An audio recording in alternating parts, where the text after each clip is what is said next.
Good evening, everybody.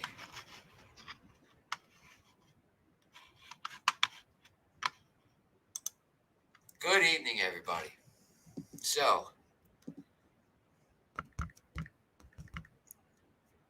start by saying, this whole Delphi case has me just thinking and stewing how I want to approach it and talk about it. And one of the first things I want to mention is one of the press conferences, Doug Carter states that some of the families cleared. And I just saw an interview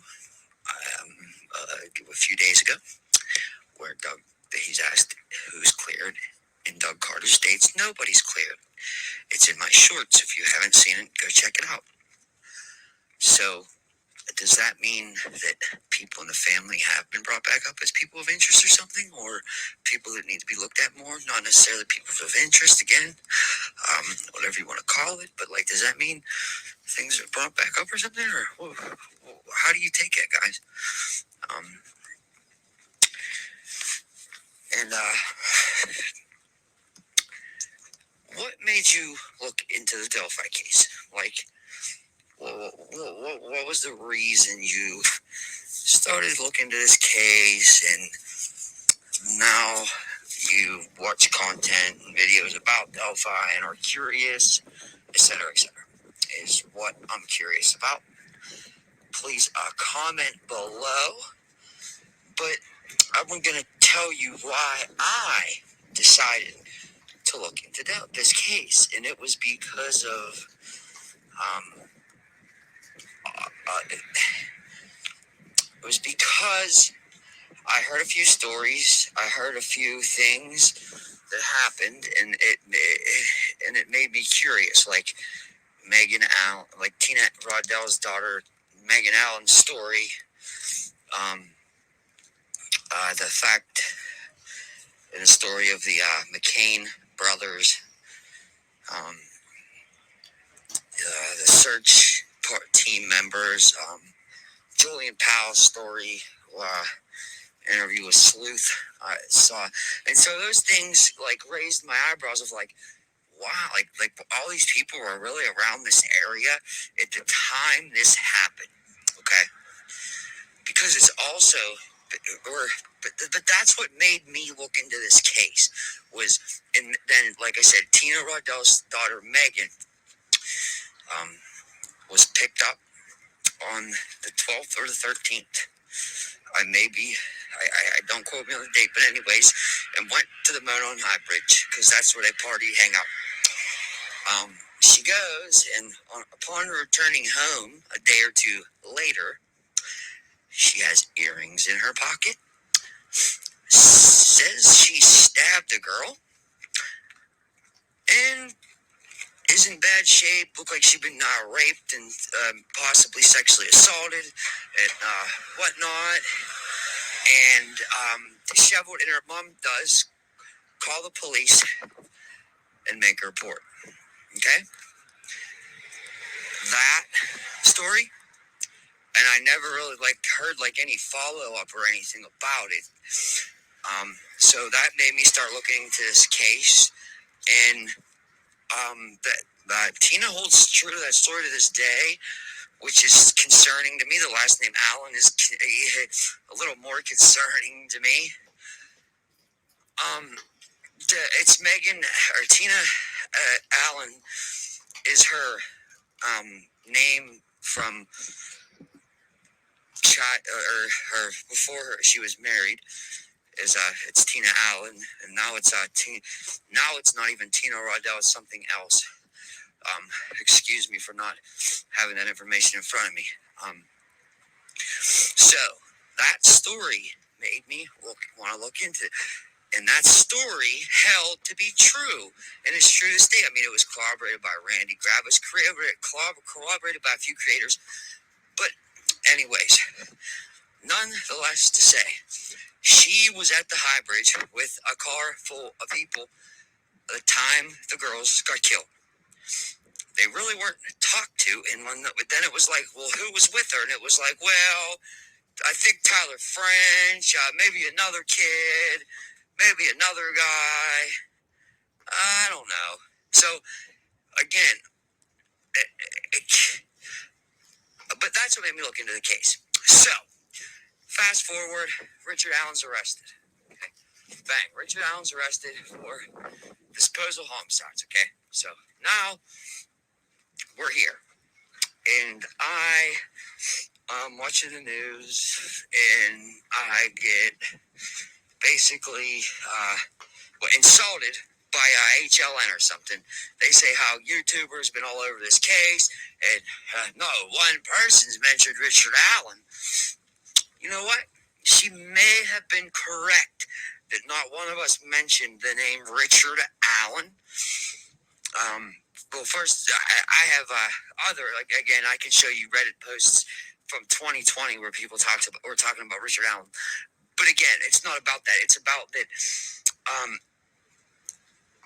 Pat Brown, Jerome Weiss were both at the cemetery at 5 o'clock in the morning on the 14th looking for Pat Brown's keys, supposedly, to a truck that only had like one set of keys or something. That again, like his wife said he didn't lose his keys. That was odd. Those two were at the right around the scene. Like, there was a lot of people around the scene, and these people, I feel, were not looked at thoroughly enough. So again, that is another reason I started looking at this case. So you're right. Maybe Richard Allen's name wasn't brought up, but looking into the people that were the closest to the murder at the time, and not looking at people thoroughly enough that were around the scene of the homicide at the time is exactly what I've been harping on again. Why I want the people the closest to the murder scene looked at closer. But let me finish with the recording, guys.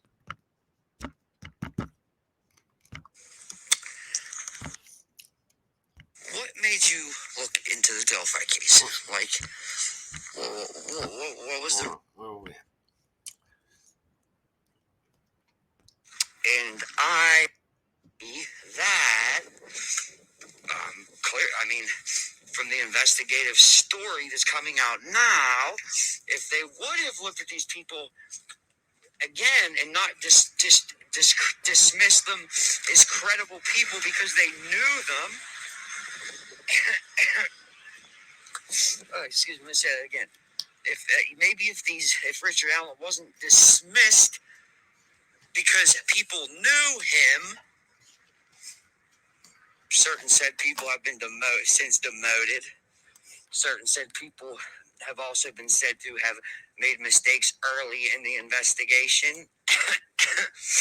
Maybe because one reason being we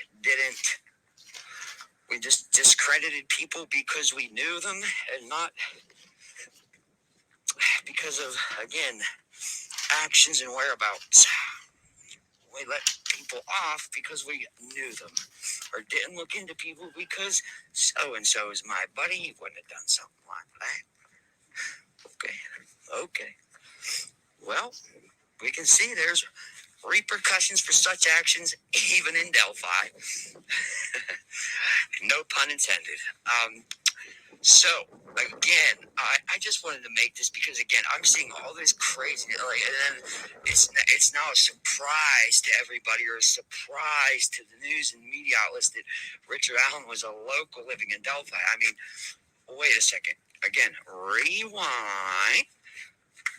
Living in plain sight could be in this room, and now we're surprised. Maybe I'm just picking up what they're putting down the wrong way or something. I'm not sure. Help me out in the comment section below, please.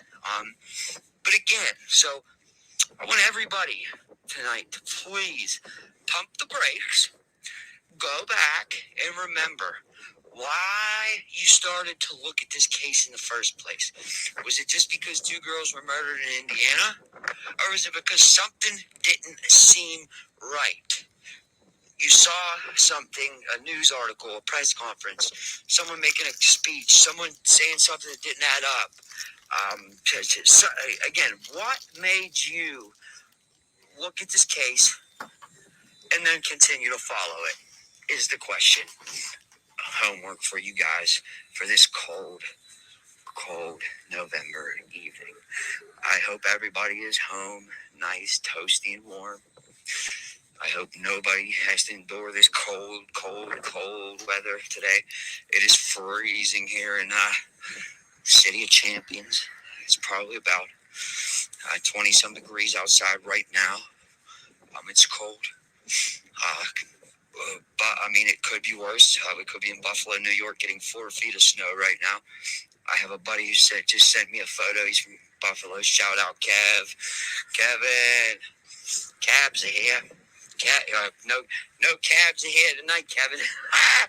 Because it's motherfucking. What did you send me He sent me a picture of it's a 9 beer cans tall right now. And that would be of IPAs. What kind of things, Kevin? Refresh my memory here. They weren't truly, but whatever. 9 IPAs tall is how deep the snow is right now at in Buffalo. So about 4 feet, a little over 4 feet. So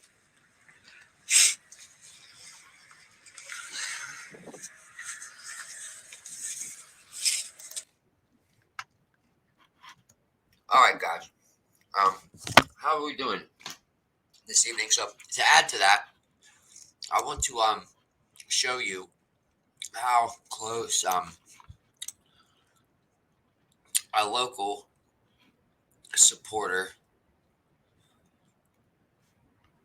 went. Showed how close the. Oh, I don't have it on here. I should have had it on here.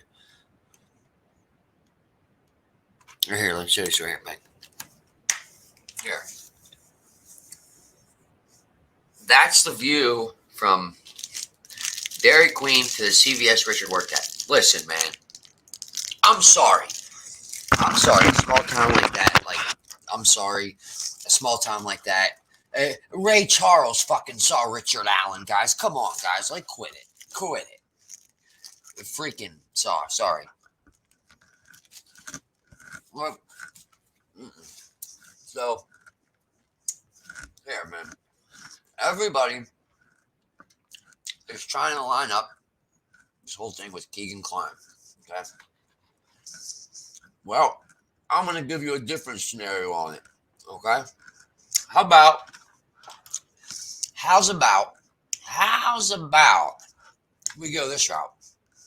And call me crazy, but I've been called worse. The connection is the cousin that got arrested on November. When was it? A search warrant issue?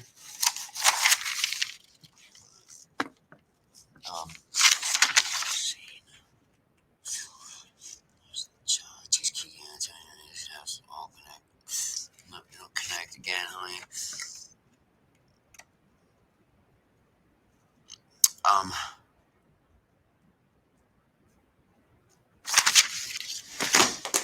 Anyways, I'm not sure. It was like the 13th, 16th, or 18th. Anyways, when the Keegan's cousin was arrested as soon as he came home from Phoenix. Okay? Phoenix. And that is where the cell phone pinged at the day of the murders. And they were asking why, who, how, whatever. So, right after he's arrested, unleashes the search in the Wabash River. Right after he's arrested, days later, Doug Carter's in a helicopter flying it right to where he's at in jail. A week after that, Keegan Klein's pre-trial. I can't say that was part of any plan, because again, that might have been planned prior. I'm not sure, previous to his arrest. I'm not sure. If it wasn't, then that might be curious, but I didn't look that far. So then you have Keegan Klein's pre-trial. Bang. Okay. So again, This is tied with the cousin, I want to say, somehow to the fucking family.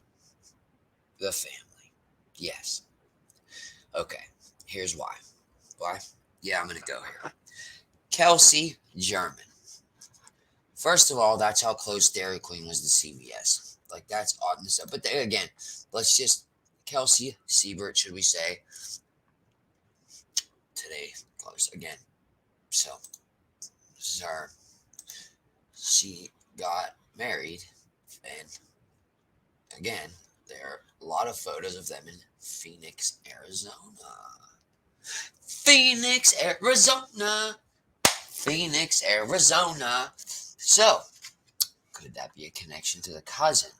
Because again, Kelsey, listen, the reason I talk about Kelsey being any part of anything is because, or knowing something, you have to understand she was the last one to see the girls alive, the last one to supposedly drop them off, the last one to communicate with them, the last one to be in contact with them. And she's been interrogated numerous times over the years. Why? Why her and him have been interrogated many times. Also, I want to say that her and Becky are definitely the Patties alibi. Cody, Derek, possibly others. And I can definitely say 100% go back and look. Cody or Derek, one of their cell phones, I, it um it what contradicted their story. So cell phone data contradicted their alibi or where they said they were at. That's true. So you have Kelsey getting interrogated over the years. You have them alibying people and somebody in the family alibying themselves. And then again, cell phone data showing that was not untrue is very odd to me. This man's very odd to me because his buddy that's a cop, man, take it this way. You just never know. His buddy that's a cop. His buddy that's a cop. This is a rumor a little bit that's going around. We'll check it out. Apparently, Cody and the mother of his child have done nothing but fight in the court since before the kid was born. It was paternity case back in 2013. The judge ruled on parenting time just a week before the murders on 2/7/17. This must be an enormous source of stress and anger for Cody. I will go ahead and press the what if button for a moment. Fair warning. Who is Cody's line dancing buddy, and would the girls have recognized him easily enough? Okay, so my MB is Cody's line dancing pal. Guess they're not going to say his name. It's Mike B. We'll say Mike B. But again, Mike Bavard. It's online. He has a Facebook page. It's not known information. And at this point, I mean, especially with this video, I don't care. It's coming at Kelsey and the family. So again, like I said, I really don't think saying his name is going to be the biggest problem on. Okay, so Mike Bavard is Cody's line dancing. I'm going to show you posts from both of these guys. As a former line dancing police officer, he said that would give him training experience in using the voice of authority and a gun. Maybe he still has an old badge or a replica. Now working maintenance, did he ever wear a belt pouch at work, a blue jacket like BG? Maintenance jobs might give you access to some pretty interesting tools. Unique tools used to crime. All right, further, what if maybe there was some inappropriate things going on in the Patty household that's shameful consequences? Maybe Cody's lyrics are not referring to himself, but Mike Bavard. Again, though, wouldn't the girls have also recognized Mike Bavard in any case? Maybe Mike Bavard didn't frequent the Patties. Maybe Mike Bavard ended up doing something for a friend, and it really is about Cody. This is all a what if, of course. So if Mike Bavard is no longer in law enforcement, what prompted the change? I keep reading more stuff about Cody pops up. So Cody goes to jail for drunk driving and violates work release rules while in prison and is penalized in order to serve out his total sentence. When does Cody get out? It's really very close to the murders, maybe even the Friday before the girls go missing. So again, someone's saying that. I don't know. It's just a rumor going around. I wanted to show you guys. Also, this is weird. I seen this post that says referring to the 12th that afternoon or that night, or it's odd. And then somebody sent me this too and said, "What the heck? Look, February 12th. Tara German shared that candle for Living Abby on the 12th. Why did she share that candle on the 12th?" See, things like this make you look at the family, okay, guys? Like, again, when Kelsey's interrogated plenty of times over the years, they're the ones that last saw the girls alive, gave people alibis. But, and again, even on Reddit, like I said, for Doug Carter to say nobody is rolled out, he said at a press conference that some of the family was rolled out. Why now did he say nobody? That is concerning. So that's why I'm showing you these things. Look, February 12th. What the heck?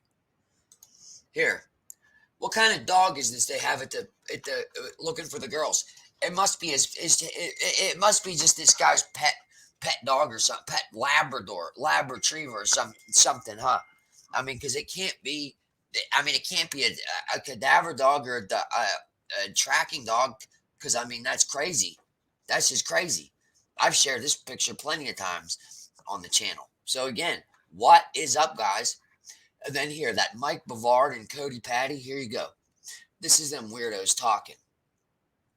Cody says, I don't even want to read it. Go ahead, guys. Read it yourselves. Here you go. Follow with the mouse. I'm sorry. This is just gross to me. Here.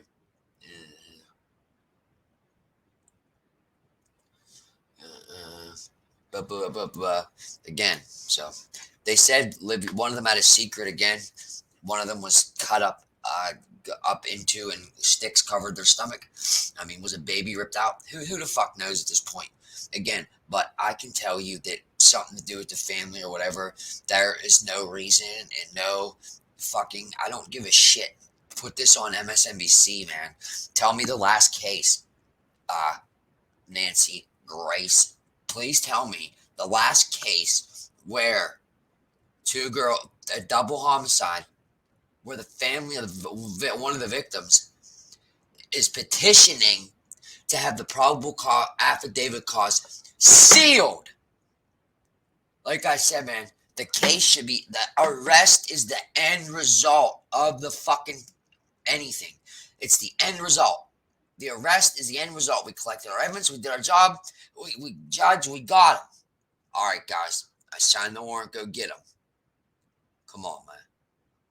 It's feeling like it's the opposite here. Like, what the heck, man? Why is everything like backwards or something? Like, again, no, like they're still sourcing information and tips from the public. That's very odd. Like I said, it should be over. The arrest is the final move. The final move. They should already have a case built against this man. Knew who he was they absolutely built a case on him a bit. They should have known. Again, doesn't make any sense. Secondly, something else that possibly may be true in this that may come up. But I'm telling you, it's through the cousin. And there's something to do with the family with this too. And also, they said there was animal fibers or hair at the scene or something. I'm thinking maybe one of the jackets or like the murderer like didn't even know like and left a few cat hairs at the scene. Because I'm hearing there was a cat dug up in Richard's backyard. I don't know. Call me crazy, but I want to throw that out there because I keep hearing crazy cat stories. Richard's cat was found in the river. They found this there. They found Richard's cat. They cooked it for soup at the spaghetti dinner the one weekend. I'm hearing everything, and I really want. And again, it might not be whole true to anything, but again, a cat possibly. Animal hair was mentioned at the scene. You have to follow facts. See, that's following a fact, and then you start hearing a cat being mentioned, dug up. Like again, that might be true. Hold true to the fact again that Richard. That there was animal fur or fiber or hair mentioned at the scene. I don't think they would just be talking about a fucking squirrel. Again, I don't know. So, what do you guys think?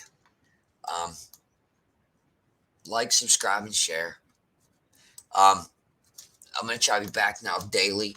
Like I said, this is and then this is her boyfriend.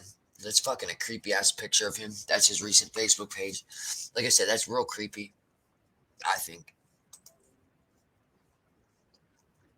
Yeah, okay, there's them again. So, like, subscribe, and share, guys. Thank you so much for tuning in.